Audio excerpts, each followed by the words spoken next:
tab 36. And the proposition that my learned friend sought to derive from Fradley was that for Bank Saracen to be conducting activities in or from the DIFC, it would need the substantial or significant part of its business relationship to be dealt with and handled from the jurisdiction of the DIFC. Now that is a false point, because this authority is of no assistance for the question for this court, which is there activity by the DIF by D2 which is being carried out in or from the DIFC. What Fradley is a collective investment scheme case. You can see that from paragraph 5 of the judgment.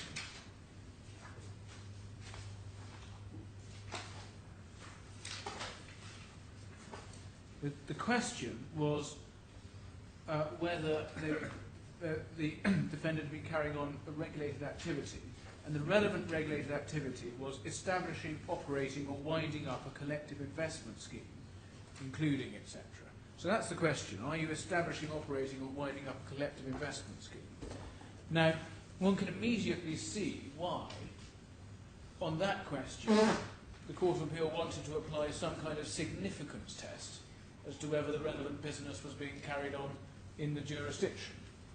Although even there, even applying that test, it's noticeable that in paragraph 53 of the judgment, Lady Justice Arden only says it's sufficient if they're carrying on a significant part of the business.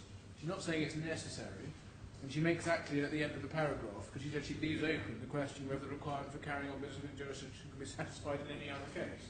So one doesn't get anything out of the authority anyway. But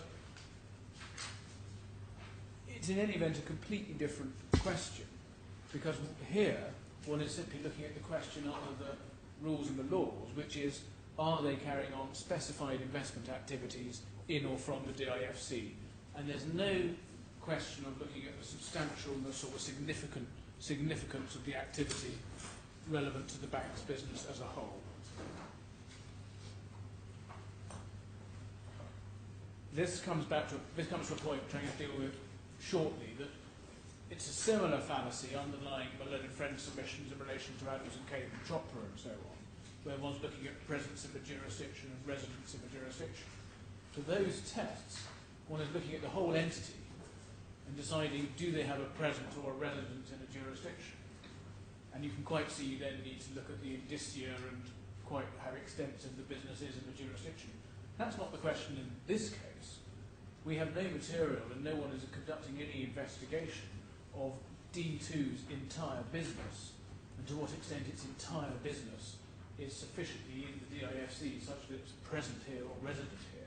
Completely different question. The only question is D2 conducting these specified activities in or from the DIFC? So that's why I hope when I get there shortly I can deal with those authorities quite quickly, because they are just not in point. Now, my learned friend's next suggestion was that something has been decided against us in relation to this part of the case, I think it may be said in a binding way, in the Court of Appeal's judgment on jurisdiction. Now, that is, again, not a point that can possibly run. I think the paragraph my learned friend was particularly interested in was paragraph 77 of the Court of Appeal's judgment on jurisdiction, where there's a finding made for jurisdiction purposes that the contracts were outside, essentially, I'm paraphrasing, but the contracts were all outside the DIFC. Now, that there couldn't be an issue of estoppel arising from that in terms of the trial and the actual findings in the case, because obviously that was just a jurisdiction judgment. It was given before disclosure was made, before witness statements, and before all the evidence in the trial, and it was only a finding for jurisdiction purposes. What I should say is that that decision was also reached before our Article 65 claim on which the judgment is founded was raised. And when that Article 65 claim was raised, there was in fact a separate jurisdiction challenge by the second defendant. That challenge failed and was not appealed, and the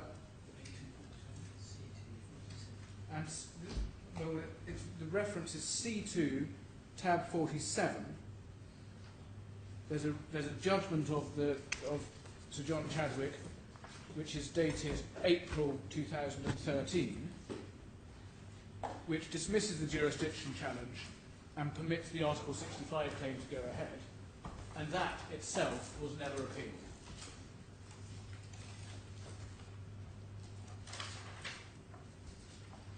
You say divider 47? It's divider 47. Yeah. That's the decision on our amendment to include the Article 65 claim.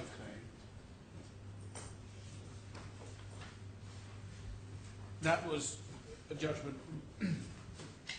made, the jurisdiction objection was dismissed, and that was never appealed. So not only is there no possible jurisdiction point, there's also no issue estoppel point, and my learned friend can't get anything, in my respectful submission, out of the earlier Court of Appeal jurisdiction judgment. Now, I'm now coming to the point on the other authorities, which is my learned friend did spend a lot of his time, both in his skeleton and in his oral submissions, developing this point that had previously received a rather low billing from his predecessor, Mr. Black. And this is the point based on Adams and Cape and Chopra and so on, relating to the territorial jurisdiction of the court, and whether a person is present in the jurisdiction or resident in the jurisdiction. Now, as those cases all show, and as my laws will be very familiar with, that's always, as it happens, a fact-based question, and each case is different. And there are no firm rules, but there is quite an established pattern of typical indicia that people go looking for when assessing the question. But the question you are looking at, as I just said, is the presence of the entire entity in the jurisdiction. And none of that has any relevance in this case, where one is looking at a simple question of whether D2 has been carrying on specified activities in or from the DIFC. And it's an analogy that's it's just an entirely incorrect analogy, because it's not about a residence test or a presence test for D2 as a whole. So taking Chopra, for example, this was a case about whether the English court had jurisdiction to serve a claim form on an overseas person. There was in that case a potential regulatory claim, and if we could just go to the judgment, it's in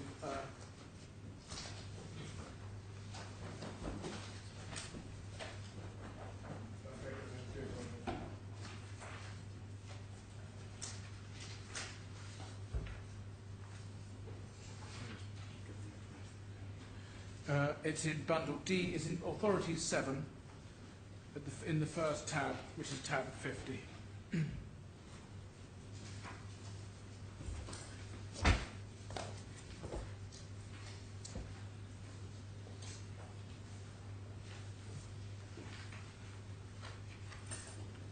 So the general question in this case is there jurisdiction to serve a claim form on an overseas person? That's what one's looking for. As it happens, there was in Chopra a prospective regulatory claim. That is discussed, as well as other claims. The regulatory claim is discussed at paragraph 76 of the judgment, where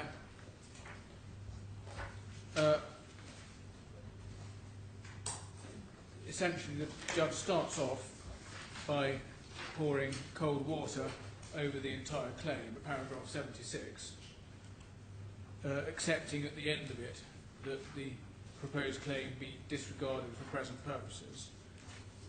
The judge then sets out the defendant, 77, sets out the defendant's case and the merits of his proposed claim. The reason is because they rely on it for forum non-conveniens. What's interesting to note when you get to paragraph 78 is, it's worth reading. The Financial Services and Markets Regulated Act 2000 order sets out what are specified activities for the purpose of Section 22 of the FISMA. They include advising on investments. The precise definition of this activity does not matter for present purposes, since the defendants do not take any point in it. In particular, the defendants do not contend the mere fact that Mr. Mayton was located in Singapore prevents his emails and telephone calls to claimants from falling within Article 53.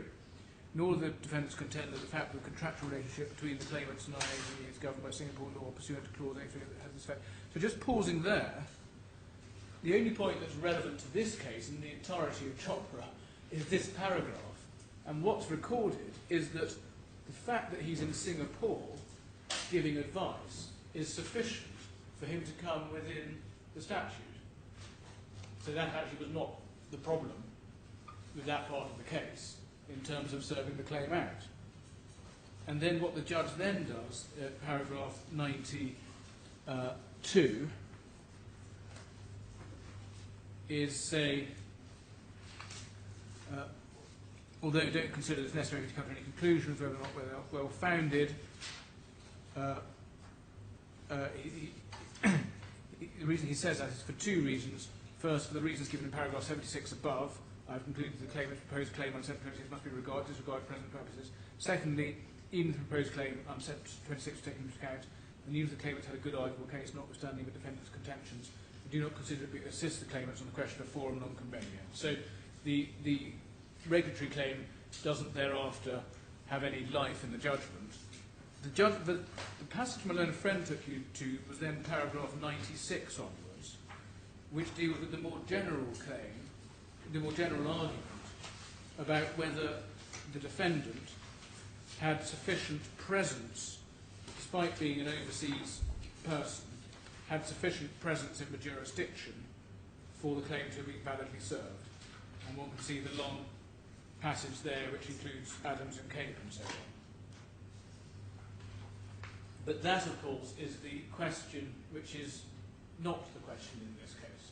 The question that might arise arisen in this case is the paragraph 78 question, which was, as we say, and the more general question about whether the defendant as a whole was sufficiently present in the jurisdiction to enable you to serve a claim form is a completely different question.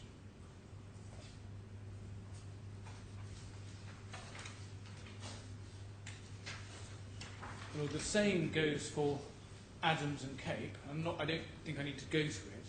The question in Adams and Cape is whether a company is present in a foreign jurisdiction applying English principles, because that was what felt to be applied in the case. And that again was a presence test, looking at the company as a whole, whether the company as a whole had a presence. And my Lord Sir Richard Field also made the observation that even on that test, which is not the test in this case, things might be different if the overseas person has senior staff doing things in the putatively present or resident company. And that is a good point, and that's part of the questions of fact that arise even on those cases. Although, as I say, we don't get there because it's just an inapplicable line of authority. And if I could just give my lords a reference in the in the authorities bundle to the Encyclopedia of Financial Services. It's an authorities bundle tab 7, authorities bundle 7, tab 57. You don't need to turn it up. I'm just going to read it. It refers to Adams and Cape and Occurra and so on. There's just a paragraph that says, in any event, the jurisdiction cases are clearly distinguishable in that the issue there is whether a corporation has sufficient connection with a territory to justify the courts of that territory exercising jurisdiction. Under this Act, the issue is whether the activities that concern a sufficient connection with the UK to justify the UK authorities exercising regulatory control.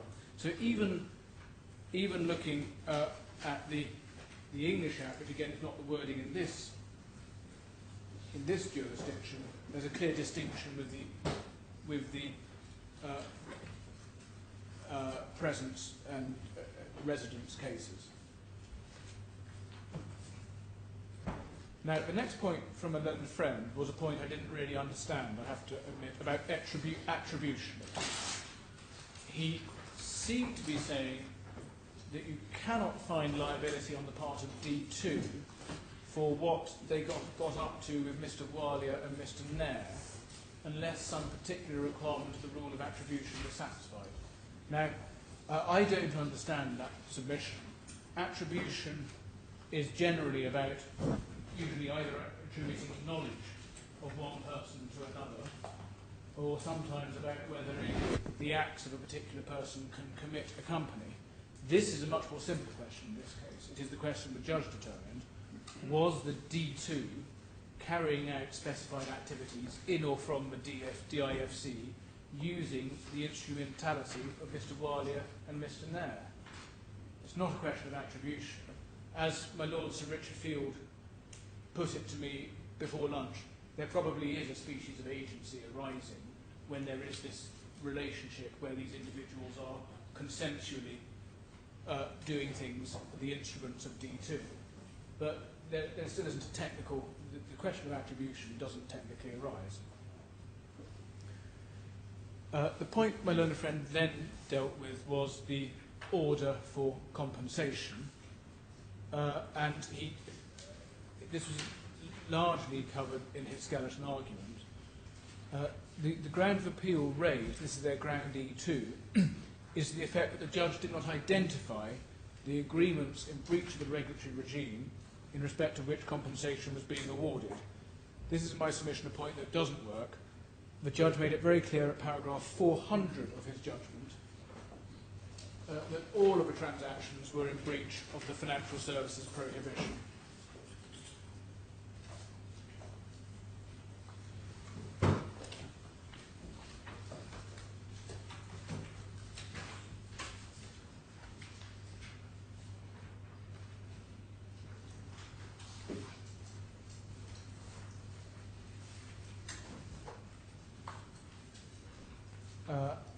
And that enabled him to award compensation by reference to the claimant's losses on the transactions. It was then said the judge didn't address whether the activities of advising on financial product or credit and arranging custody were carried out in or from the DIFC, but the judge did do so. That's paragraphs 387 by reference to Appendix 3 and paragraphs 395, and I've addressed those further today. The next point is my learned friend's ground E3, which is another point not addressed orally but addressed in his skeleton, which is an alleged failure to consider reliance. This was also, I don't know if that's pursued, but Article 65 doesn't contain a reliance requirement. But in any event, obviously Bank Saracen were integral to all these deals. They were the counterparty. All the deals were purchased through Bank Saracen, and the connected leveraging was with them. And as we've seen, that involved dealing in investments in or from the DIFC. So if reliance were a requirement, it would be plainly satisfied, and the judge rightly considered we're entitled to compensation. The next point is one my learned friend did develop at some length orally, and that's the question about the statutory defence, the forgiveness, if you like, under Article 65, on the basis, as my learned friend suggested, there was a reasonable belief that there was no contravention. Now, although my learned friend sought to suggest that the legal advice point was only one of his points, in reality it was his principal point that, as he said, legal advice had been received, so they were entitled to the statutory defence. The judge rejected that argument at paragraph 398 and 399 of the judgment. Saracen at trial refused to waive privilege over the alleged advice and never has waived privilege, and that means that the advice could never be examined or tested. And it follows from that, we say, that Saracen cannot place any particular reliance on the advice. You can't know what it was, the judge can't know, and we can't know, and we can't test what it was. We can't know, and we can't test, and the judge can't either, whether the advice was followed, and to what extent it was followed. We don't even know who it's from. None of it could be tested. And the judge was right to reject a submission advanced on that basis. My learned friend sought to suggest this was a similar situation to the Costa case, but without turning to it, the point in Costa was that the defendant had received a green light from its regulator to do the activity that was later held to be unlawful activity. So in that case, you can quite see why the defendant was excused. You knew what the content of the advice was. It was a go-ahead, these transactions are okay. And you knew the source of the advice, which was as impeccable a source as the person could hope to get, which is the regulator itself. And that point is brought out at paragraph 83 of that judgment, which for my Lord's note is Authorities, Bundle 5, tab 41. Well, one reason why your clients might have wanted to look at the advice, perhaps might be to see whether there were any warnings in the advice as to how the business, in fact, ought to be conducted under the delegation agreement, and so as to ensure no mixing up of regulatory jurisdictions. That's exactly right. And you just don't know. You don't. There may be things going both ways in this advice, but one just doesn't know whether that's true or not. That's exactly right, my Lord. And that brings me to my next point, which is that Mr. Verney's evidence, as we've seen, is that what happened was all wrong.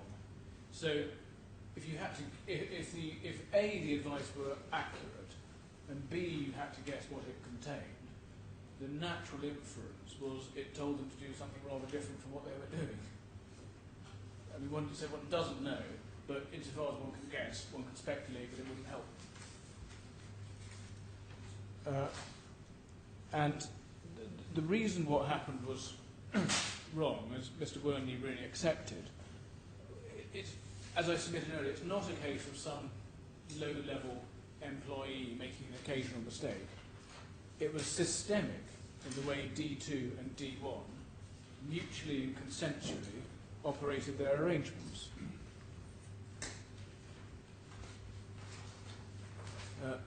Bank Saracen had allowed Mr. Wiley and Mr. Nair, for example, to be their relationship managers, and as the judge held rightly in paragraph 432, they had exercised no control over them.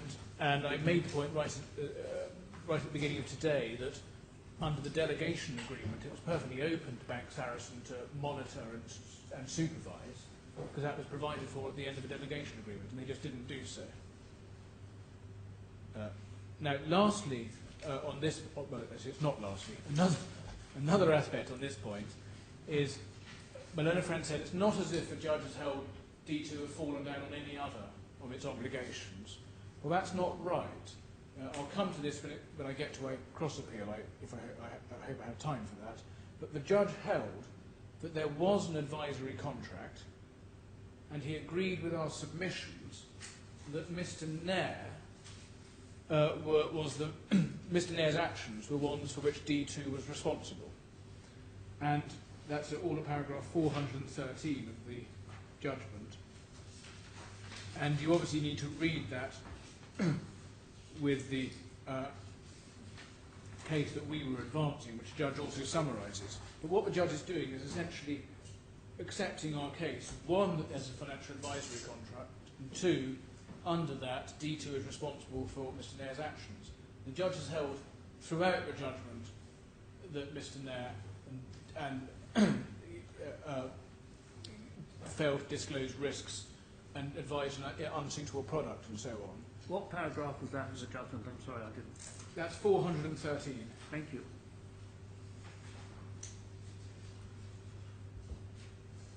So having made those two findings, advisory contract and Mr. Nair was performing services for Bank Saracen, and Bank Saracen acquiesced and endorsed that, that obviously meant, although the judge didn't spell it out, that we were succeeding on the breach of contract case. But what the judge then says is, but as it seems to me, the claimants have suffered no damage by reason of the breach of contract, and it's fair to say he does say, if any, in the circumstances that the court can award compensation for under Article 65(2)(b) of the regulatory law. So it's right to say he leaves it a bit in the air, but having made the two findings he did, it's hard to see that but for his decision that he didn't need to award damages because they were already compensated, he wouldn't have gone ahead and awarded damages for breach of contract. So Malone Friend... principle is it that one can obviously see that it would be necessary to restrict any potential for double recovery, but at the moment I'm not completely sure I understand why both courses of action cannot stand in parallel. Well, that is the subject of our I think it's a notice to. I can't remember now if it's a respondent's notice. All right. That, because we say they could have, and obviously this is the end of a very long and impressive judgment. The judge, I think, has found my submission found a bit of a shortcut to not closing the circle off and giving us damages as well, but obviously not cumulatively. And he hasn't done so. That is our respondent's notice. In fact, there's not a lot more I need to say about that other than the points I've just developed, which is he could have. And what we do say is, on the material, the Court of Appeal actually has sufficient to go ahead and close that off and make that finding. But I can understand the Court may feel that that is still the province for the judge. And this is a very modest area where this could be sent back to a judge if necessary to complete that finding. I'll complete this submission now because I'm on it. We're not going to invite the Court of Appeal to do that if we are otherwise successful in this appeal, because we've got all we need. But if by any chance Mr. Malik's objections and appeal on the regulatory claim succeeded, we would be inviting the Court to remit the unclosed chapter in paragraph 413 to the judge to conclude the findings of breach and damages, because we say it's obvious from the judgment already that the judge would find for us on that. And that, I'm not suggesting there should be any further trial of any issues. There's no new issues. The judge just has the material he's already got, just to complete that chapter of the judgment. So, back on to the forgiveness under Article 65. My learned friend, I probably should finish that point. So, in answer to my learned friend's submission, it's not right to say the judge didn't otherwise find there was they didn't otherwise give them a clean bill of health. He clearly wasn't giving them a clean bill of health in paragraph 413. And on the negligence case, he doesn't address it, he doesn't reach any conclusions at all for exactly the same reason. And that's at paragraph 417 of the judgment, where he just says he's not going to deal with negligence because we're already compensated. And that falls into the same category. Although it's fair to say it's less clear that we would have succeeded than it is under the 413 case. Now, my learned friend next sought to suggest that all of this was forgivable because D2 was just operating a normal model. And there was no evidence before the court of the normality of this model. And this is another area where the argument was torpedoed by Mr. Wernie's acceptance that D2 wasn't operating as it was supposed to. The next point is my learned friend's submissions that these rules are all very difficult to understand. Now, it's right to say one or two of them take a little bit of scrutiny and thinking about, and one or two of them are quite complicated. But Bank Saracen obviously had access to advisors and was able to have advisors of the highest calibre. And on the core matters that have gone wrong in this case, for instance, dealing in investments in or from the DIFC, the rules mean, the words of the rules just mean what they say. And Saracen was simply utilising a system of operation that plainly fell foul of those rules and didn't require any complexity or technicality to understand. My learned friend next criticised the judge for focusing excessively on the legal advice point in his judgment and not looking at the matters more in the round, as my learned friend put it. But that overlooked the fact that in D2's own skeleton for trial, which was the only submission from D2 that actually addressed the point specifically, the defence was entirely put on the basis of a legal advice submission. And for my Lord's reference, that is at bundle C1, tab 26, page 675, paragraph 47. Was that both in opening and closing submission? Well, I couldn't find a reference to it in closing. There's part of the reasoning for that, to be fair to my learned friend's side, is that the judge said he didn't want great long written closings, and we had to put in short, tight documents. And each side relied on their opening skeleton, which the judge said he had. So the only place I can see it is in the opening skeleton, and the only point raised is the legal advice point. Now, it is then said that the unlawful conduct did not cause any loss, and I think I've covered that already. It's completely wrong. The transactions were entered into unlawfully, and they did occasion the loss. And what's more, if Bank Saracen had been actually deploying proper customer relationship managers or supervising the Sarasin-Alpen staff as it was entitled to, it could have ensured that the products it was structuring actually fitted the client's requirements. And that's the gist of what the judge is finding in paragraph 432. That's that point. My learned friend then raises 2 points, certainly in his skeleton, which he calls grounds E5 and E6, which are causation points. I think what he says is the judge did not find causation, that's ground E5, and if he did, he was wrong to do so, ground 6. Well, both those points are bad. The judge did find causation at judgment paras 401 to 3, 429 and 433. And secondly, the conclusions reached by the judge in those paragraphs were plainly open to him, and indeed right, given that the claimant's losses were all a result of the purchases of investments with Bank Saracen. There is then questions of costs. On that, I refer to my skeleton of paragraphs 435 and 436. My learned friend says he should be considered to have won on all the points of a trial other than the regulatory breach. Now, that's not how a judgment works, as I've explained. We did win on the regulatory breach. We also won on all the aspects of the contract claim which the judge decided. In combination, those essentially covered the subject matter of the trial. The only reason that, as we've just seen, that the judge didn't go on to complete the claim under the contract claim is that because we had won on the regulatory breach. But as I say, all the expert evidence, all the documents, all the cross-examination were all caught up in the claims on which we won. And it's right to say we lost on points like misrepresentation. But that's very minor in the context of the case. And so in my submission, the starting point, which is there should be some notional huge award in favour of D2 to be set against the liability cost to us is a mischaracterisation of the measure of success. Well, what he asked for was his cost down to the amendment, but not thereafter. No apportionment of the trial costs and so on that occurred afterwards. What he's asking for is down to that point. My Lord, I see that, but that again overlooks the fact that two things. One is the regulatory point that we went through at trial covered all the same material that had been covered in the preparation for trial.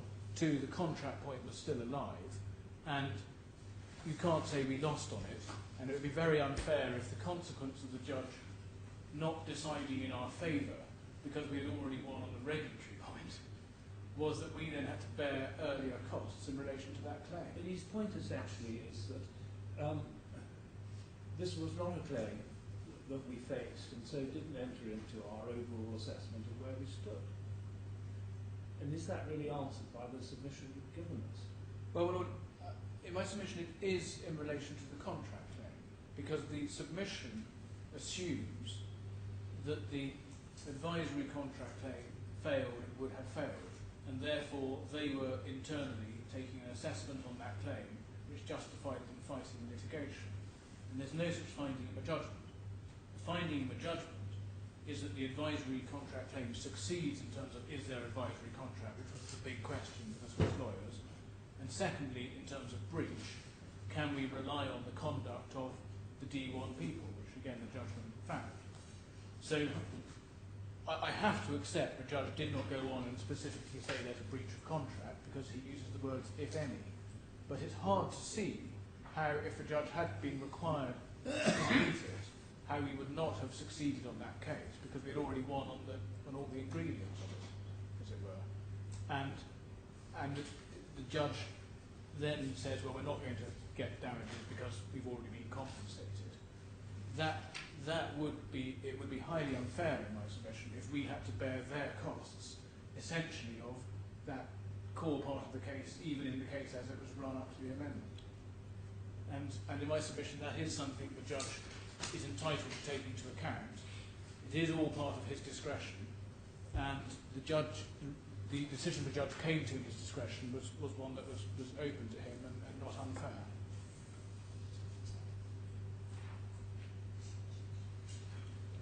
Well, it's also, well, I'm not sure because I did.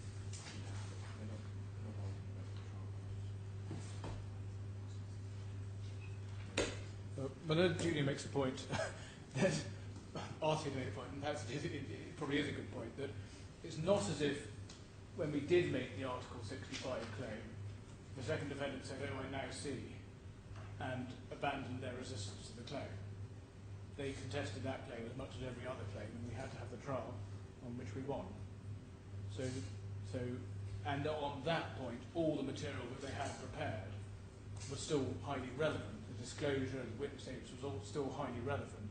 So if we had made the amendment earlier, it wouldn't have made any difference, I think is the point. Grateful. The next is interim payment. I'll just refer to my skeleton at paragraph 4 through 7. That's a matter of pure discretion on the part of a judge and no basis for interfering. Can I now come to paragraphs 441 of my skeleton? Now, this is the point I've really just raised. As I've explained, we didn't get compensation. We didn't get a completion of the findings of breach of contract or compensation under the advisory contract claim. That is only a problem for us if we are unsuccessful in relation to our loan of friends appeal, and we do ask in that event that be remitted to the judge to complete the findings in paragraph 413 only in the event that we are unsuccessful on the appeal. If we succeed in resisting the loan of friends appeal, none of us arises and we're happy with the judgment. And the same goes to paragraph 417, which again, that's the duty of care case. The judge hasn't makes a finding against us when he says not persuaded to establish non-contractual claims against Bank Saracen negligence for the reason set out in the previous incident, not satisfied to attempt to suffer loss or damage by reason of failure of Bank Saracen to give the advice that the should be given in the court of power in any event to award compensation for breach of that. So again, we do invite the court, if we are unsuccessful in resisting the loan of friends appeal, to remit that to the judge to conclude his findings on the basis of the material he's got, without any further hearing or anything of the kind.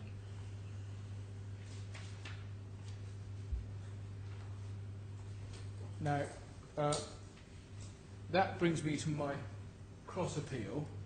I've got one more point I need to cover. So in relation to my cross appeal, given the time, what I will do is invite my lords to deal with that on the basis of my skeleton. And that's in relation to the second defendant. And I should say my cross appeal is separate from my respondent's notice. The respondent's notice is just dealt with. Cross appeal, in relation to the second defendant, my lords will find that paragraph 442 and 443 of the skeleton.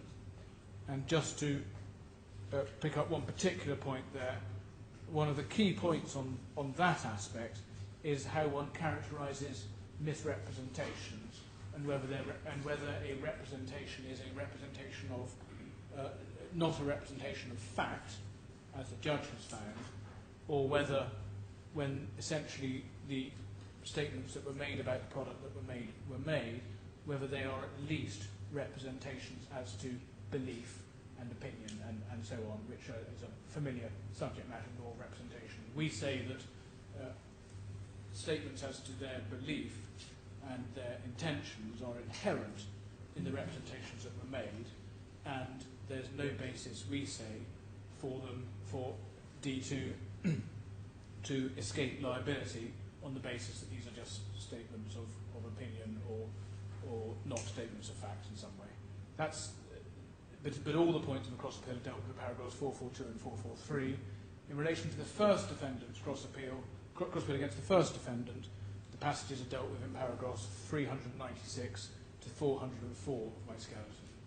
That leaves me one point I need to cover, which may take slightly more time, and I hope I can still do it before 3 o'clock.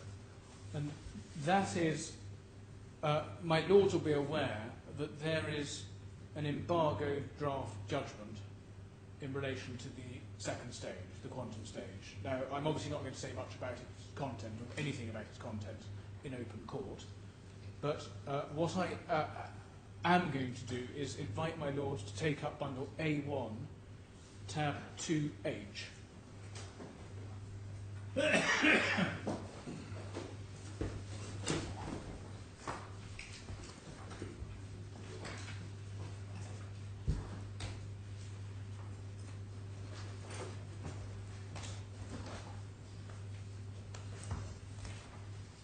And I don't know if my lords have seen this or ever been aware of it, but there was a condition under which the second defendant could advance this appeal before my lords, and the condition was that it pay into court any further sums ordered to be paid by it by way of compensation to the claimants or as costs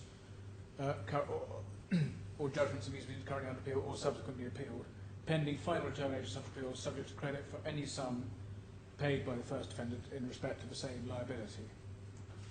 And then there was a liberty to apply. This was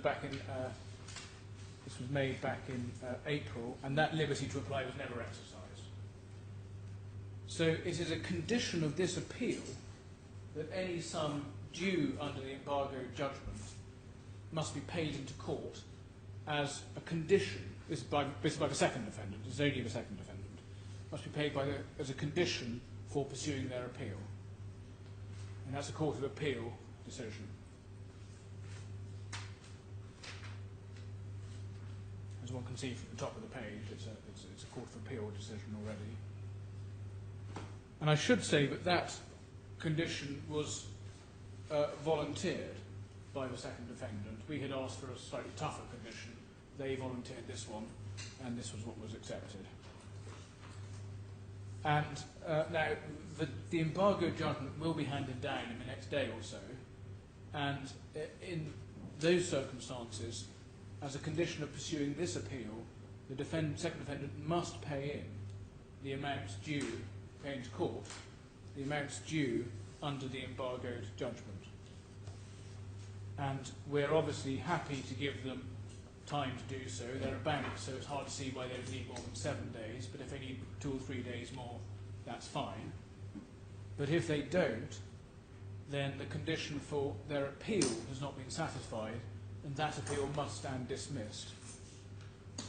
And the real point here, my lord, is what I'm asking my lords to do is, I'm sure it is going to take a little bit of time for my lords to deliver their judgment anyway, but insofar as what I ask is that judgment is not delivered until before this condition is met. So in other words, they should have, say, 14 days or 10 days or whatever the period is to put in the money. If they don't, we can inform the Court of Appeal, we can inform you, my lords, and then their appeal will either stand dismissed, or we can confirm the money has been put in, and then the judgment can be released. And it's a very important point for my clients. Not only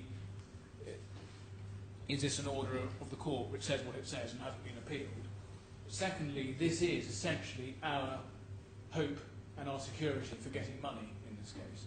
As I said at the outset, the first defendant is already a shell. It's closed down business. We will have to see what further money, if any, we can get out of them. The second defendant is where the money is. The second defendant has consistently, through this litigation, taken jurisdiction point after jurisdiction point. There is no comfort that we have that any judgment we can just take to Switzerland and not face endless further jurisdiction challenges in terms of trying to enforce a judgment. So that requirement for them to put the money into court and as part of their part of their ability to pursue this appeal is very important for us, and we do very much ask that it be given effect to. Well, I'm not quite sure what we can be expected to say at the moment. There is no order. I mean, there's no judgment, but even if the judgment had been handed down, there would be no order. Well, I see that. It may be, I mean, obviously... So, the position on the face of it should be that once the judgment is handed down, it may be that a form of order can be agreed very readily. Pigs may fly. Or alternatively, at some stage, the court will hand down an order, having had assistance from the parties as to its form. Now, it's then, it seems to me, that this provision may bite, and the court has made the order. My Lord, yes, What further order could we make other than what is here? I'm not inviting a further order. What I'm really saying is, let's assume, for example, it takes a few weeks in order to get the order from Mr. Justice Chadwick giving effect to this. It would be unfortunate if my Lords handed down judgment on the appeal beforehand. Well, I hate to disappoint you. The reality is this is a massive task you've given us. I'm not you, the appellant, to be honest, I suppose, more accurate. You're landing a vast amount of material on a desk that is not actually empty. We will, of course, do our best to provide a judgment, or at least be in a position to hand down a judgment as soon as possible. But I don't think I'm going to be giving away any secrets. And we're not actually talking about weeks. We may well be talking about months, and I can't believe that comes as a surprise to anybody. Neither His Excellency Judge Omar, of course, is here. Neither Sir Richard Field nor I are here full time, and we have other commitments. But even if we didn't, we have a gigantic task against a massive wealth of documentation, vast array of skeleton arguments and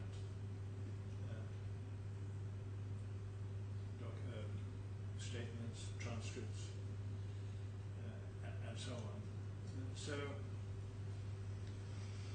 we take on board your point that we should make certain that we don't hand down a judgment until we've had an opportunity to enforce an order which has already been made.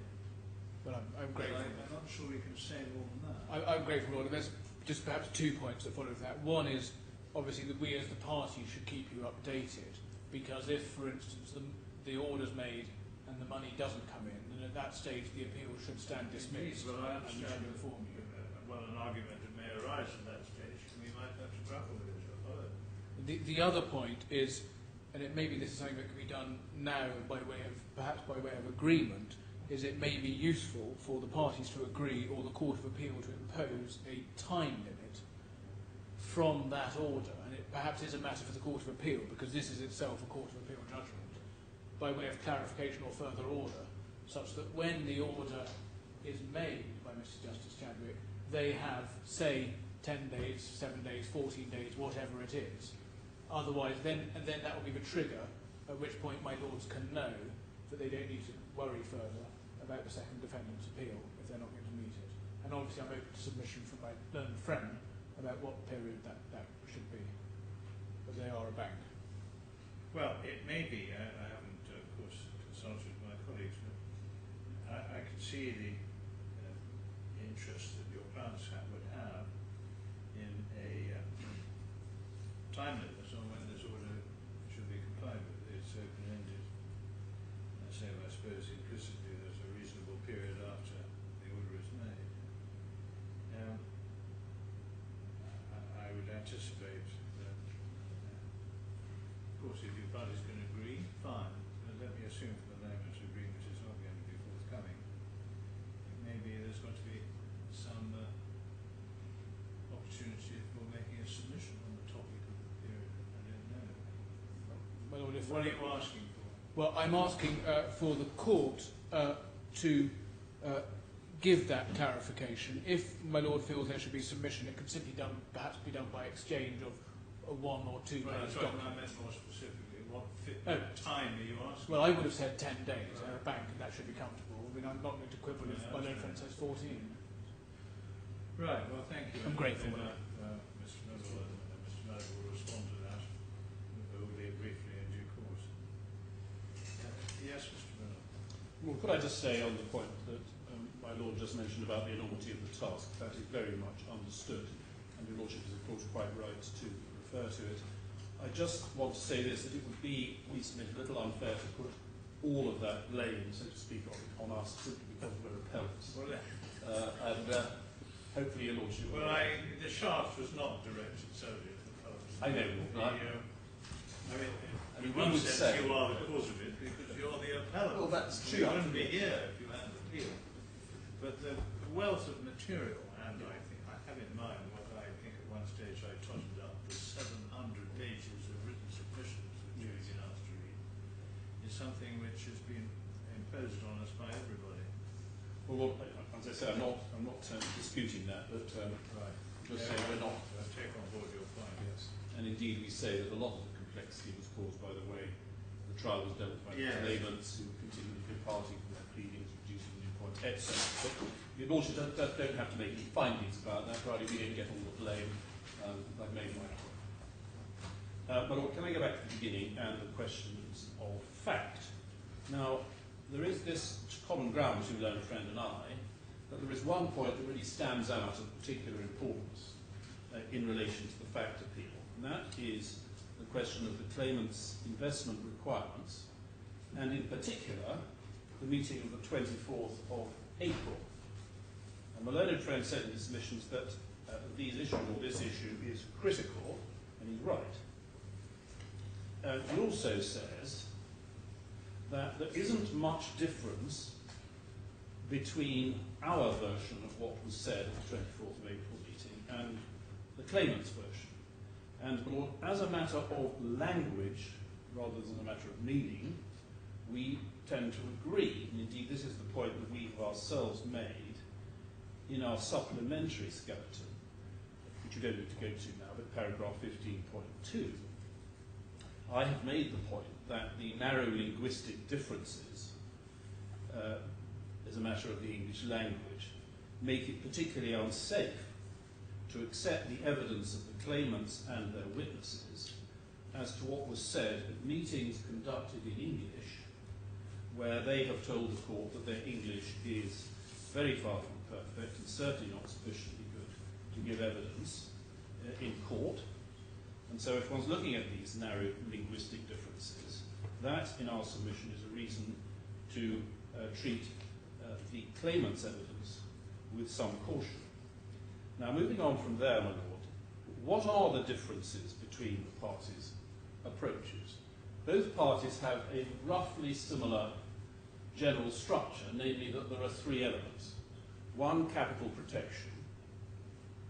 2, monies that could be paid to ABK, to service interest, and 3, some sort of capital return, capital growth, return of capital growth. Lord, my submission is that the 2 crucial differences, which we emerge from going back to a couple of passages of cross-examination, which I will in a moment, are firstly, in fact, to make the major point, whether the coupons in the second of those 3 elements were or were not to be additional to the 100% capital guarantee payable at maturity, which is the claimant's position, or, as has clearly always been our position, they were part of the 100%, the coupons being part of the capital. That's the first major difference. The second difference is whether the monies payable under the second head to ABK would always, and I stress the word always, be enough to pay and to service in full the ABK interest. Now, my Lord, my learned friend said, and we need to look at this again, because it is important, that Mr. Walia basically accepted pretty well what the claimant's case was, which was pretty well the same as what I had put to them in giving their evidence. But that, my lord, is not fair, and I will have to go back to two passages in Bundle D2 at tab 55 in Mr. Walia's evidence. Firstly, could I go to internal page 62? At the bottom of 61, bundle pages 1340. Lordship has that. So my learned friend asked Mr. Walia at the bottom of the page, we're dealing with the meeting on the 24th of April. What you were aware of the meeting was that Mr. Khorafi and his mother proposing to draw 80 million in combined facilities from ABK. That's right, isn't it correct? That was to be invested in the way it was capital guaranteed, correct? These were requirements that were communicated to you and which you knew about and which had to be met, correct? I'm going to read you something Mr. Brindle put to Mr. Khorafi in his evidence, so that your case, so this is your case in these proceedings. And then we go down to line 19, he then reads it, which is what I have put. What you made clear to Mr. Walia, this is to Mr. Khorafi, you wanted 1, capital protection, 2, money that you could pay to cover the funds advanced by ABK, and 3, some return. Just put that as a whole, if you would, to the witness and I could break it down. That reflects your view of the action, yes? What's the question? And then afterwards he's read it, and I think we can skip down to line 12. So, my lord, you know, in 2 sentences to tell you what happened at that meeting. Question, I'm going to come to give you a lot of opportunities, so let's just stick to my question for now. And I'd like to give a backdrop to my answer, my lord. And his lordship says, Mr. Walia, you could do that, but you've just answered the question. Is your counsel, Mr. Brindle, putting to Mr. Khorafi correctly? What's your case in this action? Correct. It's correct. And then, can I also read another passage from commenting 86, 85, in fact, the same tab. At line 11, page 85, the question is, could you be given bundle B1? This is the witness statement of Mr. Al-Shati. He quotes Mr. Al-Shati, who said this: Mr. Walia and Mr. Nair told Mr. Khorafi that the coupon would always meet the interest payment to ABK. The capital at the end of the investment would repay the ABK loan. No risk of not making substantial capital return at the end, and that there was no risk of losing any money. Then he says, I'm going to ask you about the first part of that sentence. Oh, sorry.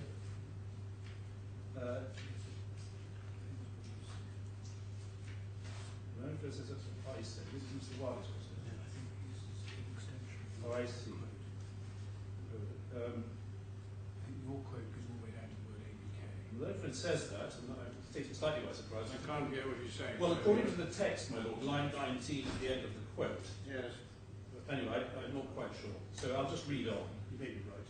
I'm going to ask you about the first part of that sentence, just the first line of it, where it says, Mr. Walia and Mr. Nair told Mr. Khorafi that the coupon would always meet the interest payments to ABK. It was put to Mr. Al-Shati on Sarasin-Alpen's behalf by Mr. Brindle. If you take out the word always, the sentence accurately reflects what you said at the meeting. That's again your case in this litigation. Is Mr. Brindle fairly summarising your case? Correct. But the problem with that is it amounts to much the same thing, doesn't it? No. If you were telling Mr. Khorafi that the coupon would meet the interest payment to ABK, what else is he going to understand? Except that it would always meet the interest payment. See, again, I go back to what I said earlier. Mr. Khorafi said he wanted coupons. Not Mr. Khorafi, it was Mr. Taha, if I remember correctly. Mr. Khorafi would never get into such details. Mr. Taha said he wanted coupons to meet the interest payments. I don't think we ever got into this discussion always, whatever Mr. Shati was saying on the statement. Discussion was to a large extent the detailed discussion had with Taha. You've just accepted you were saying that the coupon would meet the interest payments to ABK, and then my learned friend, I think, has previously asked to be read and read on down to page 87. Yeah. In my limited reply, if you want to read that again. Now, my learned friend suggested in his submissions to you yesterday that this word always was a quibble, his own word, and really didn't make any difference. That was a surprising submission in the light of the evidence which he notably did not take you to, having taken him to all the other witnesses, which was Mr. Taha. Mr. Taha, if we had to take out bundle D1, certainly didn't think it was a quibble. D1, tab 54, I think that one can go away, my lord. The last tab of D1, tab 54, page 59.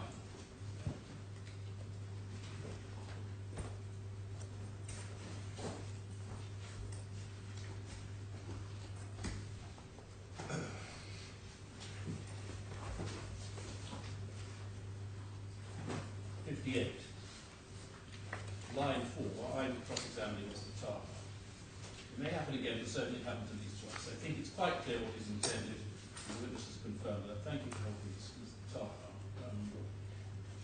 In that sentence, the second sentence of paragraph 31, you say that they said, let's put it that way, two things. Capital guaranteed products, client would never lose money. Do you see that? Right. The question is simply this.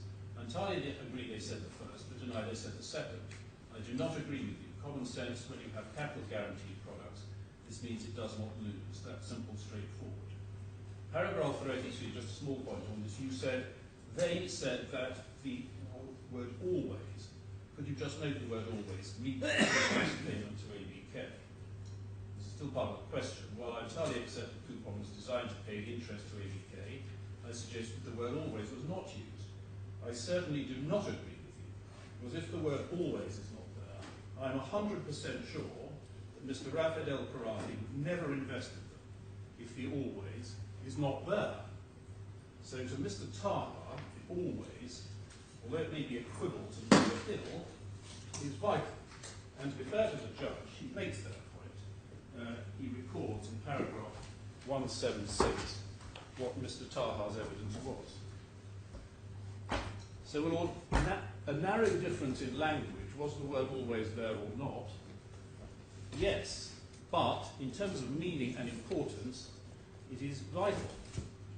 And we say that the court could not be satisfied against Mr. Walia's evidence and the documentation, which I'll say a bit more about in a moment, that the word always was there.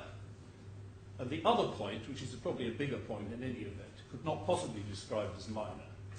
My formulation, accepted by Mr. Walia, does not involve accepting the, what we would say, impossible outside high-risk issuer, 100% capital guarantee plus coupons plus return.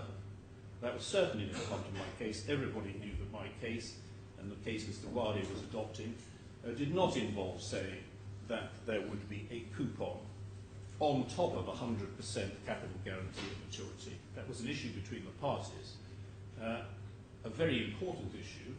Again, however, an issue where the language that may have been used is quite similar on both accounts. And so again I say, this is an area where, and both parties agree it's probably the most important single part of the factual appeal. The court cannot build the whole case upon what was said in English at this meeting, in this very narrow compass, to people who didn't really understand English very well at all. Now, I mentioned inconsistent documentation, with one exception and one exception only. All the documentation is absolutely one way in our favour. And my learned friend has hardly dared to touch our Appendix A, where we set this out. All the term sheets are absolutely consistent, and although my learned friend suggests, well, they're not that easy to understand, I took you through them. The crucial part is as clear as a bell. And my point that whatever the redemption amount was, if you added the coupons, you always got 100, is a point he hasn't gone anywhere near, because he knows there's no answer to it. All the confirmations are the same. Mr. Taha's note showing he understood the difference at H2147. Now, the one exception, which I ought to go back to, is the fact sheet at H1100. Sorry, 110. And Malone makes a fair point on this, but in my submission, it's the exception that proves the rule. So we look at the fact sheet, page 6303, and we come straight away to 6304, which is the main page, the front page and main page of the sheet. Now, nothing could be clearer, in my respectful submission, than what is said in the box-headed structure. And so this is the thing that's going to stand out in my submission to anyone reading this document. 70% of redemption, 10% coupons per annum, total 400. As clear as a bell, I would say. It is absolutely true, as my own friend says, however, that the documents at the back of this, pages 6309, 6310, are wrong, incomprehensible, misleading, whatever you like to call them, and give right as to how to construe them, so far as they make any sense at all. But, my Lord, that is all that one has in the entirety of the documentation that assists the learned friend's case. We say that the learned judge should, faced with the difference between the oral evidence of the various witnesses at the 24th of April meeting, and faced with all of that documentation consistent with our case and not with theirs, should not have accepted their evidence. Now, Lord, there's one other little element to this. The learned friend says, well, there was also effectively a promise or a representation, whichever it is, that there would be no risk. That doesn't take the matter any further, because in a sense we accept that if you mean capital risk. We've accepted there was an issue of risk, and we say there was no capital risk, and we also accept that if it didn't go to maturity there might be a risk, but our case is there was no risk, issue of risk apart, if the matter went to maturity, because these were indeed no risk of capital loss products. Now the truth is, we submit, my Lord, that their capital requirements are nothing like what they pretend. It's common ground that they went to ABK to borrow money. ABK was only prepared to lend against capital guaranteed products. They directed Mr. Khorafi and Mr. Taha to a bank, Sarasin-Alpen, as a ranger. The bank Sarasin, a subsidiary of Rabobank, which was a triple-star rated or whatever it is bank. And another document which your Lordships might just look at while we go is, if you still have H1 somewhere near, H1113, in the documentation that Mr. Nair sent out on the 5th of May, which included, as the learned friend said, a further copy of the fact sheet at the back, was also a thing called process flows, which he did show you part of, and I'd like to show you a bit more of it. 06315. This is our document. It does say in the third box, client to confirm product suitability with ABK. And that was our understanding, and I suggest our correct understanding, of the question of suitability. It was basically ABK's call as to what the product, whether the product was suitable or not, because the question was, we say, and the judge should have found this, what ABK required in order to make their loan. And in fact, these products were good enough for ABK. Now, there's no question of high-risk bonds or anything like that. My learned friend is right, and so is Mr. Dr. Walford, to say, well, we can have high-risk bonds, high-yield bonds, which are usually because you have a very high-risk issuer. And in that circumstance, subject to enormous issuer risk, you could have something more like what they say their requirements were. But the whole point of this was it was to be Rabobank or somebody like that was to be issuing. So you're not in the territory of that. And that's what Dr. Fitzgerald meant. He says this in his report about their alleged capital requirements, investment requirements, being impossible. And the judge should, we say, have found that. And that would have been the resolution of the substance, if not the entirety, of the suitability case. So, well, that's the main point I want to deal with, not quite the only point, but the main point on the factual appeal.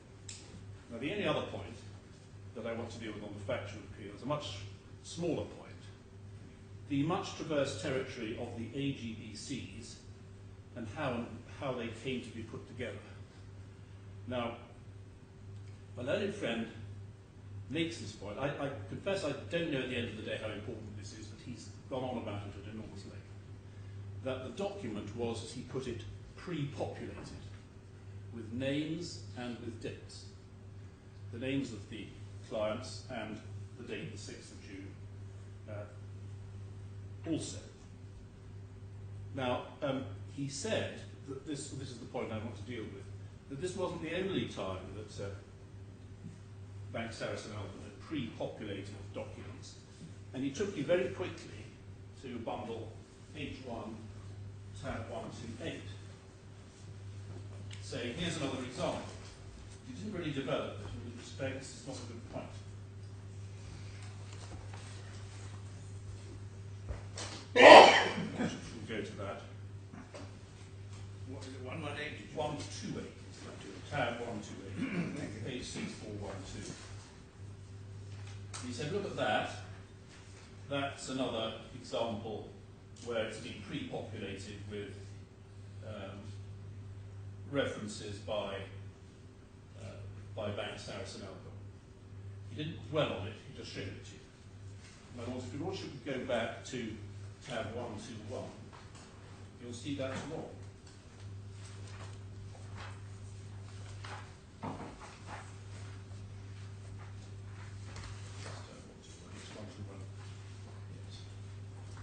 Tab 121, we have documentation sent out by Mr. Nair to Mr. Taha on the 5th of June, the last page of which, well, now actually he says, attached, please find the term sheets of numerical examples. Mr. Ralph and his mother will have to sign the attached term sheets and the investment confirmation forms to execute the investments. And then, my lord, if you look at page 6375, you see the confirmation of investment form, which is part of what was sent. It's totally blank. So it's clear, we say, contrary entirely to my local suggestion, that what happened was Mr. Nair sent out on the 5th of June a form in blank. It wasn't pre-populated. So when we get back to 128, what we don't know, I don't think there's any evidence as to how these entries were made or by whom, but it wasn't pre-populated, that's for sure. And in fact, my lord, if one looks at it, the much derided point about the typewriter looks to be right. One looks at the 6 and the 6 and the 2007, I should say 2007 was in there, in the blank form. That the year was in there, but the 6 and the 6 were not. That sort of half-line difference is just the sort of thing that a typewriter would do that a word processor wouldn't. And some of the rather skew-with references in the box below, again, look like it's been typed. And Mr. Taha has been accused by my friend, I think, of actually lying and making it up when he said that a typewriter was used at the other end. I think Mr. Wilder. Sorry, Mr. Wilder. Did I not say what? Sorry, I meant what. Sorry.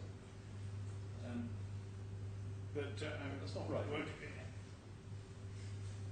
typewriter, word processor, or otherwise, page 6412.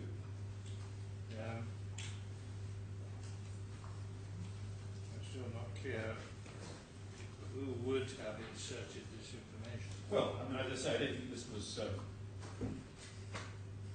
Nobody went into it. I'm simply doing this because my own friend has himself raised it. There wasn't any evidence about this.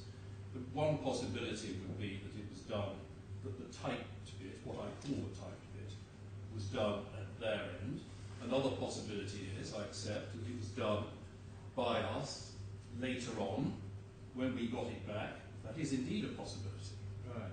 So I'm not saying that one knows either way. What I'm saying, two things. One, it does look as though the typewriter point may be right, but the learned friend's point that we pre-populated documents is certainly not in any way assisted. because whatever it wasn't pre-populated. It may have been post-populated by us, or it may have been done by them. So it's a bad point by my learned friend.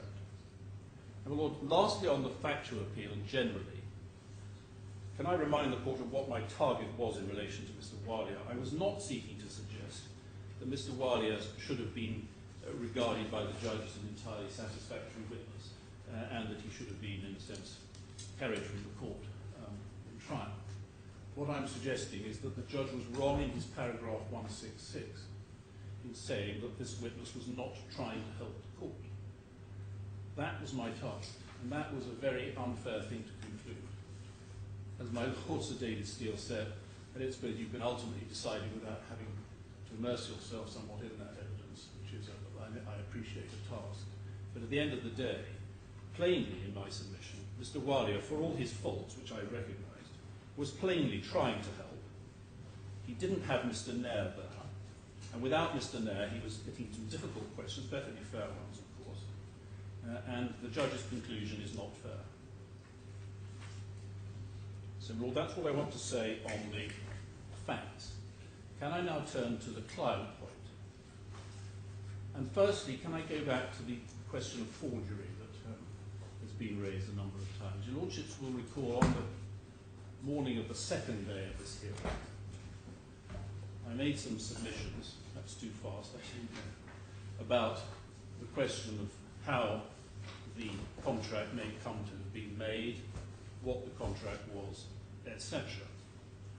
And I don't want to look it up now, but I could invite your Lordships in due course. I'm sure you have transcripts of this hearing, I hope you do. Just to remind us of what I said there. I don't want to take up time now repeating it. But what I submitted, which my own friend has really wholly overlooked, is this. My submission is that where the claimants deliberately decide to sign and return blank forms, knowing that that's what they're doing, they are authorising, with my respectful submission, the defendants not to put any old rubbish in the box or in Annex 1A, but to fill it out in accordance with instructions which have previously been given and information that's previously been given. Now, of course, there's huge debate about what information there was, if there was any, etc. But I'm on the question of forgery here. The learned friend ridicules my submission as if I was saying, which I'm not, that the first defendant could fill in anything it liked, put any old rubbish in there, lies. Obviously, I can't possibly say that, and I don't.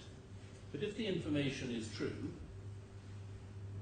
that's different. Now, as far as the tick is concerned in Annex 1, you have my submission that there was really no other place the tick could go, and that plainly simply to tick that box would fit on almost any view of the facts the information available to D1 having been communicated to it by C, by the claimants. And so this argument, in my respectful submission, plainly works for Annex 1 and the tick. And that, in contractual terms, is by far the most important part.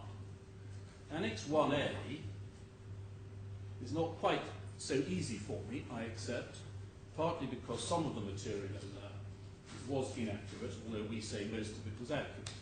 But in contractual terms, Annex 1A is a much less integral part of the contract.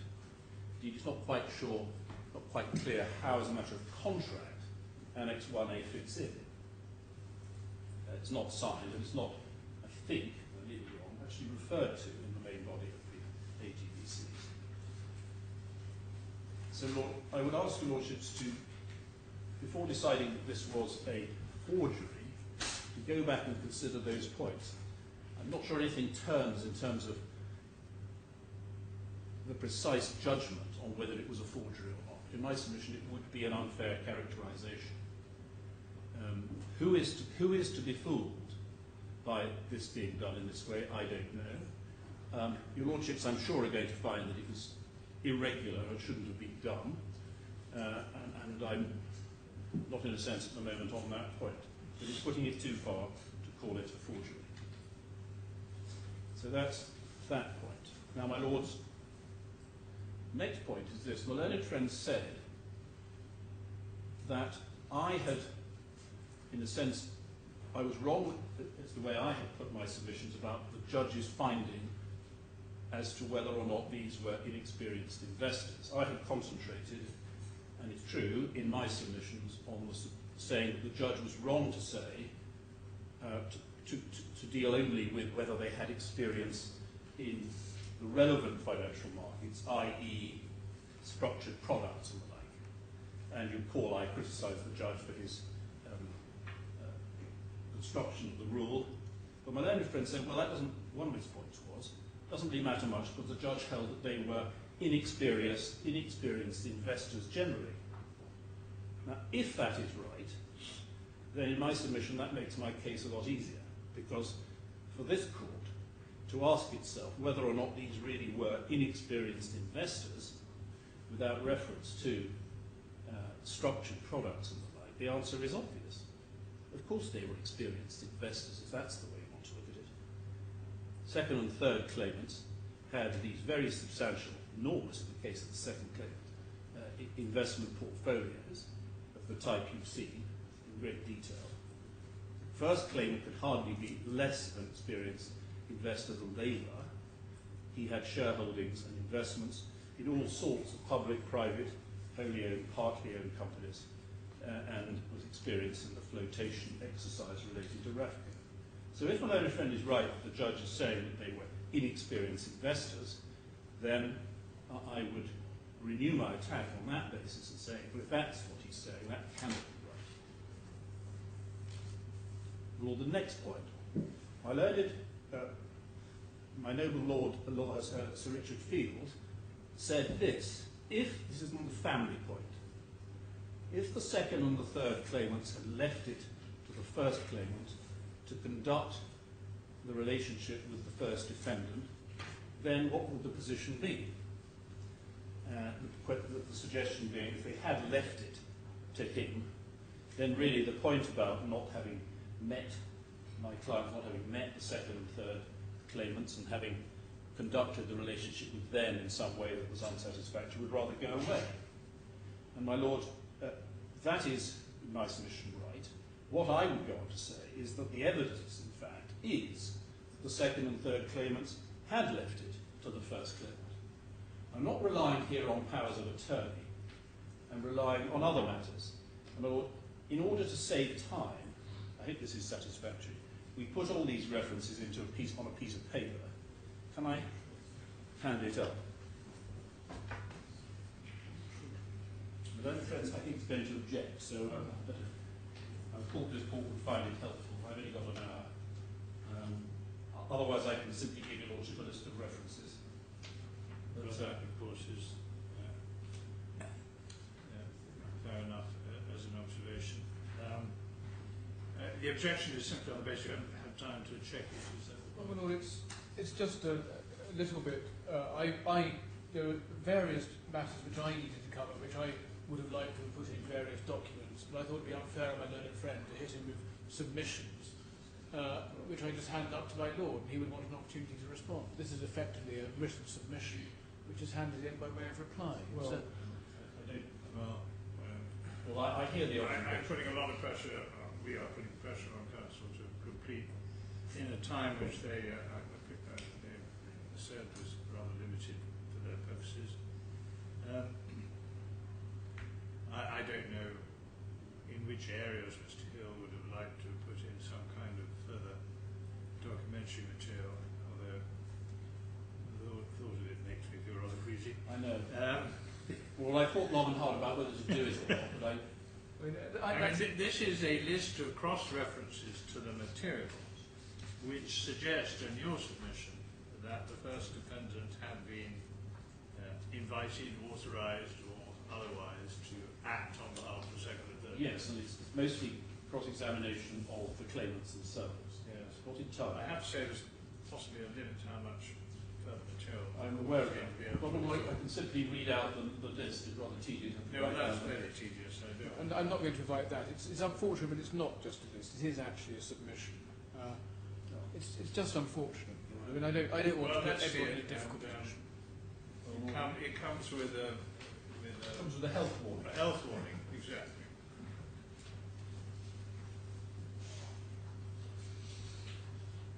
Well, because my friend says it's a submission, I accept it is. I won't read it orally at all. Well, before we lose it, Where do we put it? where we put it? Lord, I think. Have you got holes? You have. Good. Yes. Supplementary skeleton. Yes, that's right. At the back, I think. This is quasi-appendix E. Well, I'll put it at the back of your supplementary because I'm giving absolutely no promises that I will ever get to it. No, well, I can see that. But I will do my best. And I'm sure my colleagues will as well. Yes. So we say that the scenario suggested by Sir Richard Field is indeed the truth and is indeed this case. So I will move on. Okay, thank you. Different point. My Lord Sir David Steele posited this question, still in relation to the client point, and to the causation element in that connection. You said this, you said, does it matter how, in a sense, how bad the breach is when one comes to causation? Which you may recall asking that question. I have no recollection of asking that question at all. Okay, well, no. I have a recollection. So Richard will know this. What I was going to say... I would make a very poor witness. The Lord, Lordship at least is not guilty of speculation. Anyway, the point is a short one. That Yes. With respect, if your Lordship still thought there was something in there, there isn't. It's a matter of law, and my simple submission is that in a sense, the degree of blameworthiness or the egregiousness of the breaches does not affect the causation point at all. It's a matter of general principle. Thank you. Since your Lordship's forgotten the point, unlikely that you see it as the answer to the case. But there we are. Now, my learned friend rightly said that I had two slightly different causation points on the client argument. One was the point that the judge, and he agrees, is at least in law, a proper question, which is whether or not, if they were in fact clients, it mattered that there were breaches. And we all agree, I think, that that is a proper question, and the judge addresses that. He says that they weren't clients. So he said, my point in principle is right, but on the facts I'm wrong. But then my learned friend rightly said, I have a different point, for which I rely on the Zaid case in the Court of Appeal, that if the products were in fact suitable, then the breach in relation to client classification doesn't help them, which is a point I made. And again, because of time, I don't think I need to go back to Lord Justice Ricks, but we saw that over-to passage at the end of his judgment. My learned friend said there were 4 answers to my submission based on Lord Justice Ricks. First of all, he said, well, it's all rather up in the air.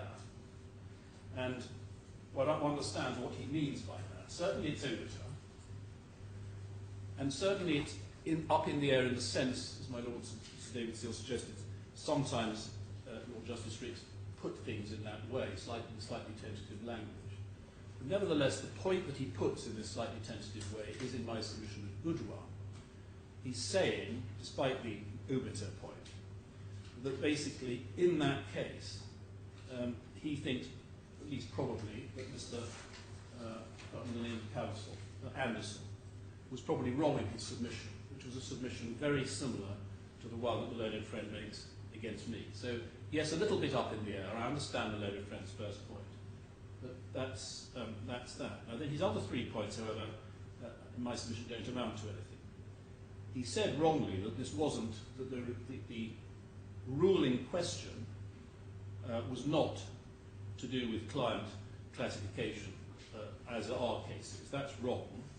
And I just asked you to look back at Rule 7.9 in that judgment. Plainly was very similar rule about whether or not you can do business and whether you have to first of all determine the characteristics of the investor. So we say that's wrong.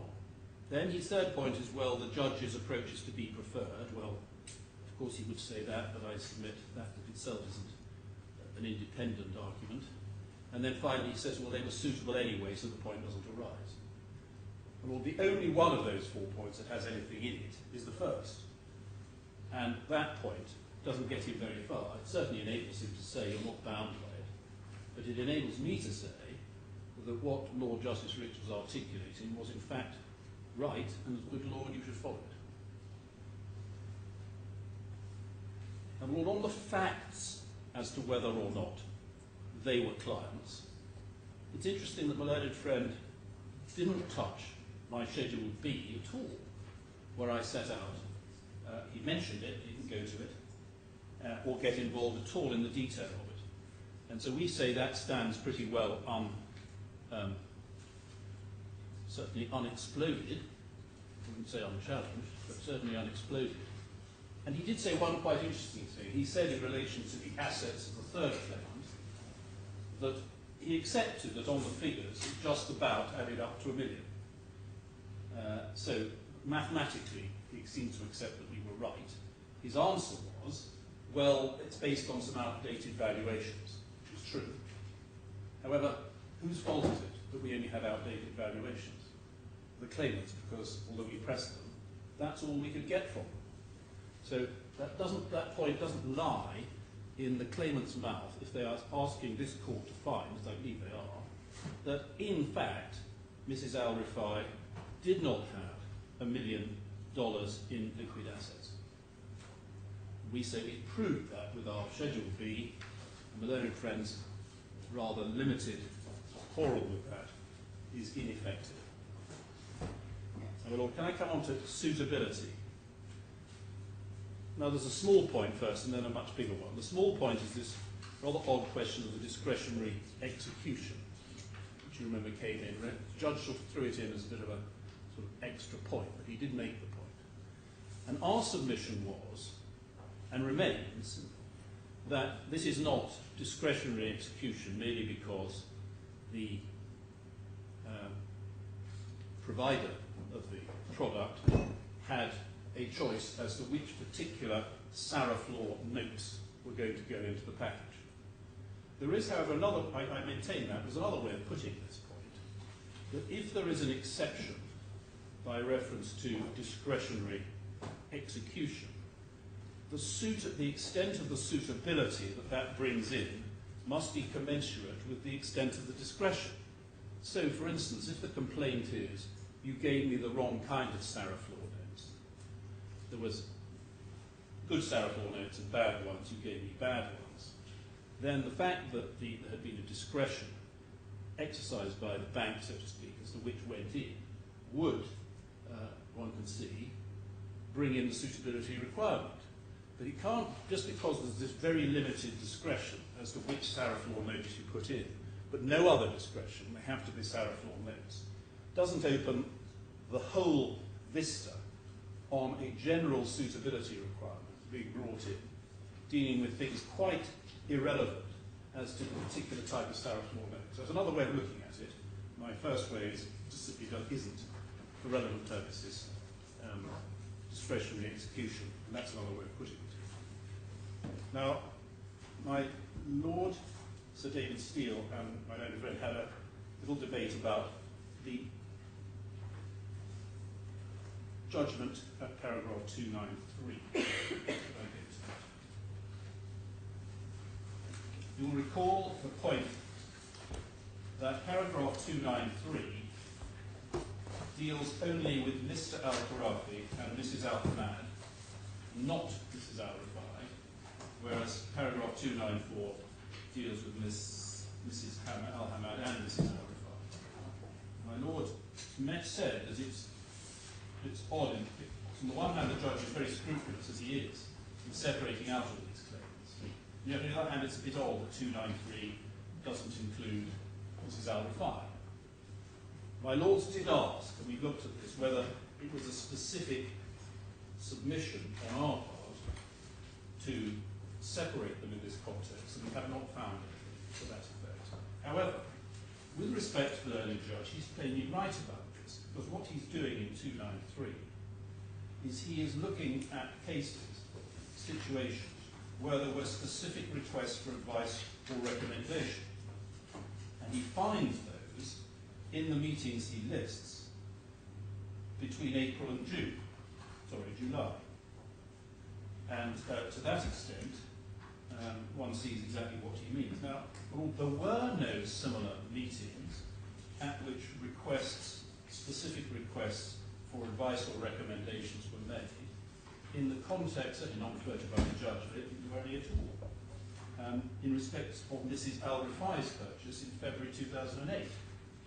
They were done without any further consideration of specific requests for advice or recommendation. So the learned judge, it may not have been particularly because of anything I submitted, I certainly haven't tracked anything down, but he was right to do that. And as you would expect, Michael, he does have always in mind the distinction between the three claims. And it's likely that that was certainly not just a mistake, and it actually seems to fit the facts perfectly well. So I stick with my submission that on her I've always case, said it's a family enterprise. Perhaps the point becomes less yes, significant.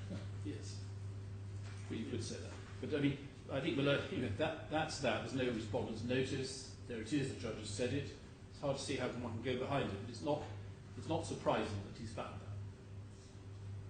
Now, my Lord, a much more important point is in dealing with, I'm trying to do as quickly as I can, given my time constraints.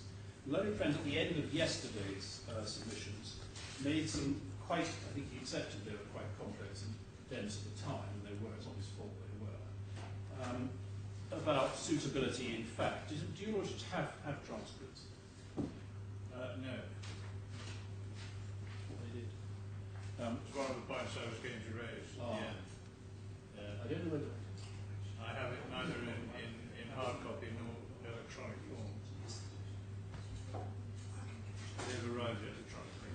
I can do this without looking at it, and I gather my friend hasn't got one either, so I think I can do it just by following the note.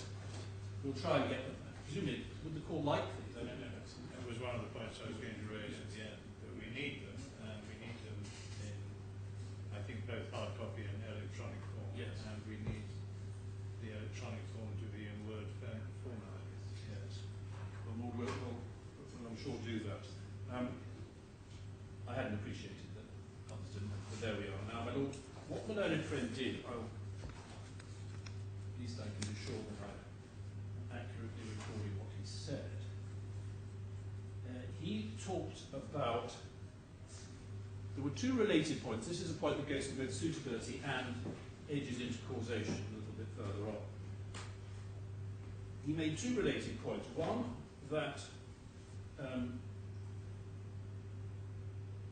margin could be called on day one. You may remember this point. He says that these products are basically underwater from the start, if another way of putting it.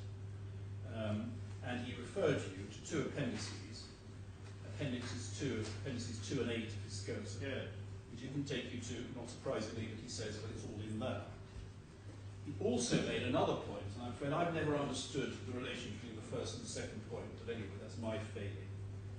He made another point that the second tranche put the claimants and Bank Sarasin in breach of their contractual commitments to ABK, which ultimately cost them 20 million. And it's true indeed, 20 million was paid to ABK pursuant to a dispute that arose in that context. Now, he sought to say, right at the end of yesterday, that these points were relevant to the suitability of the products. I'm trying to... I think his point was that there was a theoretical risk. In fact, that risk had not eventuated in the form of a margin call, but there was a theoretical risk from the start. That's right, he said. On these conditions. Yes. Yeah. That's a theory, we call it a theory, which developed during the trial. Wasn't that there at the beginning. It developed as the trial went through. And we say, and again, just as he's giving you schedules and not taking you to them, I'm going to give you our answer to it on the facts. We say it's factually wrong for the reasons we set out in Appendix C of our skeleton, supplemental skeleton. But I'm not asking you to go to it now. Right. But just as he has said, his When you say section 2. this is wrong, that there was potential for the margin call at the outset. Yeah, we Or say the that. second point that he made, The first. because of the payments of 20 million to get the release of the pledge, that then fed into the margin calculation and led to an almost inevitable. The first is wrong. The first I think is those are the 2 points. Your Lordship's right. Yeah. It's the first one we say is wrong. Right. And we say it's wrong for the reasons we set out in our Appendix C. And that is a detailed that's point. simply the margin, That's a detailed point on the difference between the purchase price and the capital value. But maybe I misunderstood it. It's more complicated than that. Yeah. He didn't take you to a Schedule 2. He said it's all very dense. It is. Right. I'm not taking you to my Appendix 6, which is a bit shorter, but otherwise has similar problems.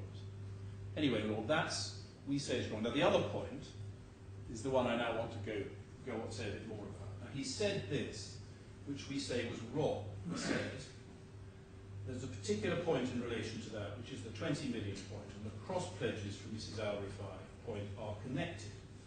Because when the 20 million payment to ABK had to be made in 2008 to unwind the breach of contract, it was initially lumped onto C2's account. Because of the cross pledge, Mrs. Rifai, C3, had the liability transferred onto her account by Bank Saracen. That's wrong. And it's wrong, as you'll see if you take out bundle H3. Tab 201A.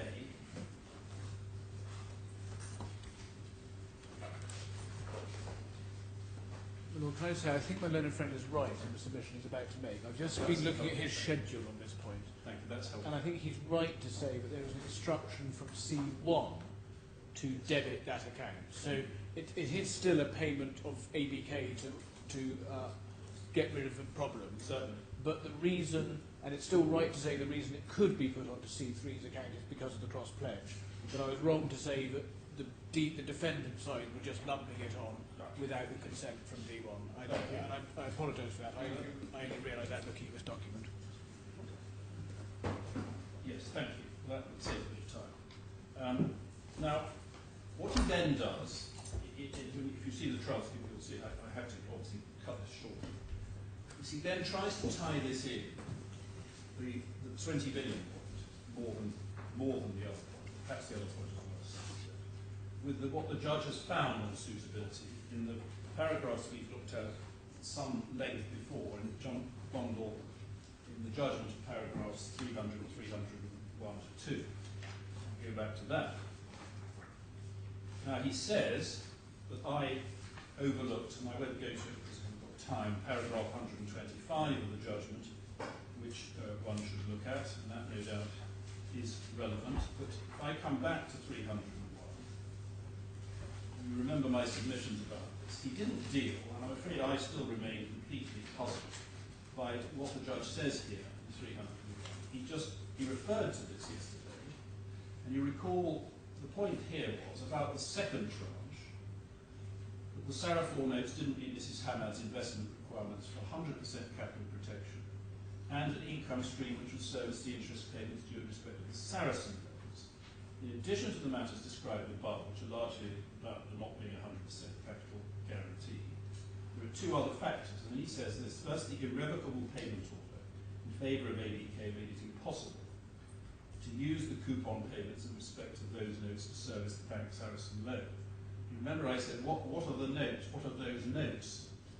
What's he referring to? Now, if he's referring to, Dalton didn't deal with this, if he's referring to those notes, meaning the Saraflaw notes, then the sentence is simply wrong, because there's nothing in the irrevocable payment order preventing the coupon payments in respect of the Saraflaw notes being used to pay the Saracen loan. So he must mean, although it's not obvious on the grammar, the irrevocable payment order made it impossible to use the coupon payments in respect of the right notes to service the Bank Saracen loan. But so it did, but so what? And I don't really quite see, I mean, maybe it's just me being thick, but I have to say I can't quite see where that point goes. The irrevocable payment order did make it impossible to use the coupons on the right notes to Sarasin-Alpen. But the point the judge is making in the first sentence is about the Saraflaw notes and the Saracen notes.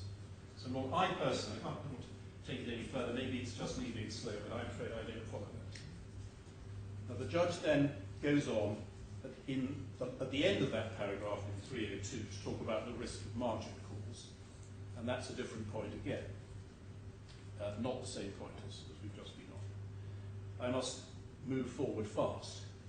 Now, at the end of that section of transcript yesterday, he then brought the margin call point into the realm of causation, rightly noting that's one of my points. And he says that the September 2008 margin calls were related, I use that word loosely, to this 20 million that had to be paid to ABK, which increased their need for money, decreased their ability to pay margin calls. We say there's no basis for that, and we rely on Mr. Khorafi's own evidence. I won't go back to it, but the passages I would invite your lordships to reread, because I went through them before, in bundle D1, tab 52, pages 107 to 113, and 120 to 124, Mr. Khorafi accepted that he knew there was a collateral shortfall from as early as 6th of July 2008, and that no steps were taken to reduce it at all. Eventually the margin call comes in as late as the 29th of September, but I was asking why didn't he pay it when he knew there was a collateral shortfall? In July, in August, and of course, even in September. The point the Maloney friend makes about the shortened margin time on the 7th of October, when things were going so badly on the markets that they needed to produce the money even more quickly. That's really, in terms of causation, no great importance, my lord, because the collateral shortfall had existed since July, and no efforts had been made to pay it. And I asked persistently, Mr. Khorafi, why didn't you pay it? You knew it was due. Why didn't you pay it? And at the end of the day, his answer was simply, I didn't have the money. I didn't have the money. He didn't have the money to pay the 3 million as it was in July, or the 5 million, or whatever more, I think it was 10, I can't remember what the exact amount was, as it was on the 29th of September. Now we said... You expect somebody to keep, or to always respond to a margin which existence of a potential margin that they become aware of until a margin call is made, would you? Well, my lord, they were warning him. I mean, They were warning him that... That's not very satisfactory unless the market improves. I'm going to be faced with a margin call. Yes, if it does improve, it'll all go away. Well, you don't do nothing in that situation. What you do is you start thinking about whether you ought to be liquidating some of your assets,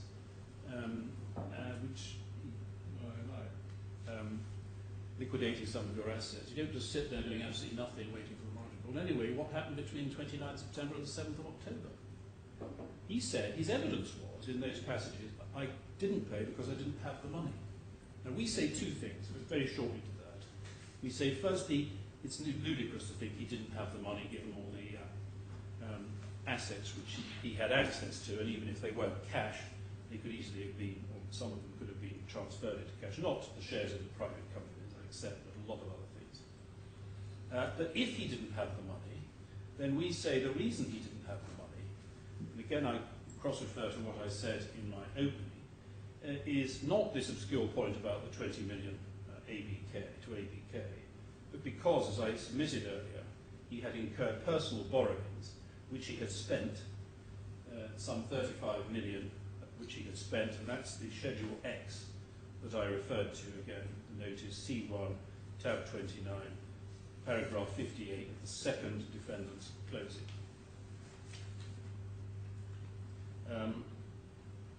And we also say, my lord, that the first claimant cannot escape from this by saying that he was, or any of the claimants, inadequately advised about the risk of margin calls.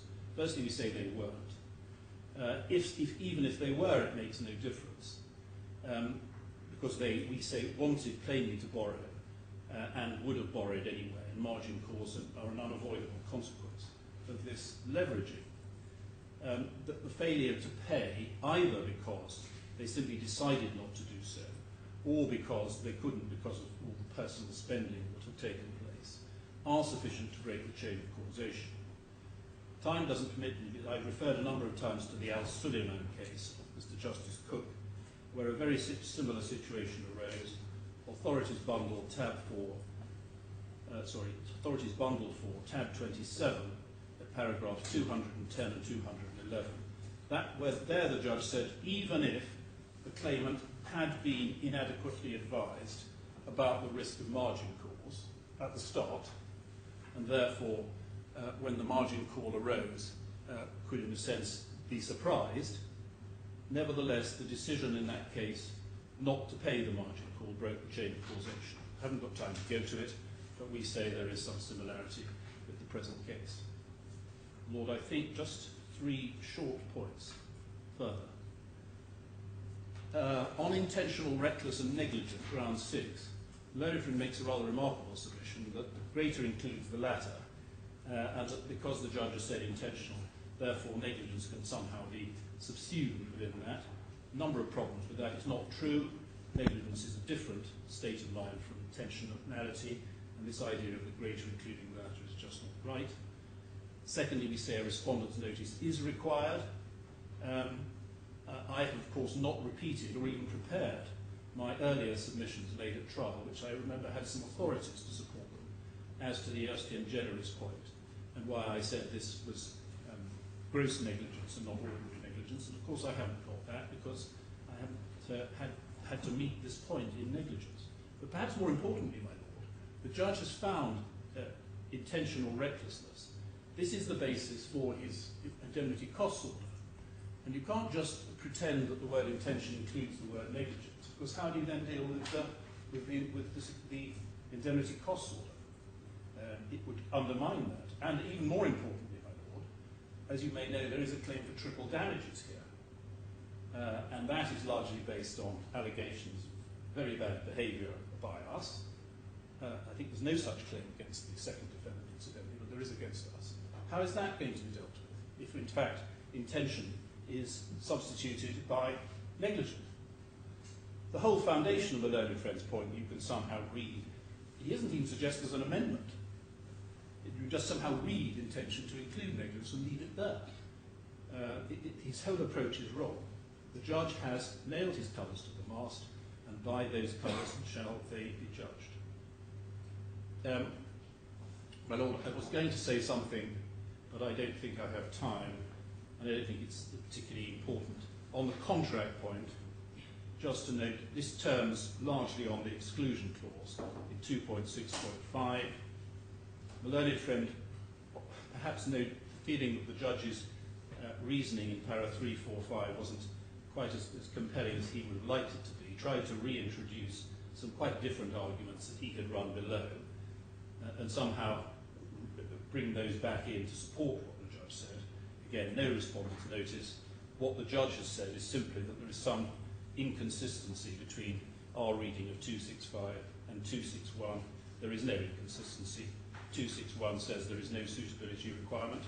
265 says if you give advice, you don't have any liability. We say they're not inconsistent.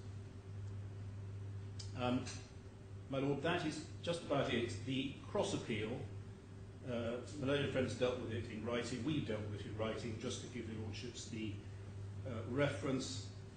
It's our supplemental skeleton, paragraphs 28 to 48. And I don't propose to say anything more about cross-appeal. Subject to any further questions of the court, that's all I wish to say. Extremely helpful. We're going to take a break if we may. All rise.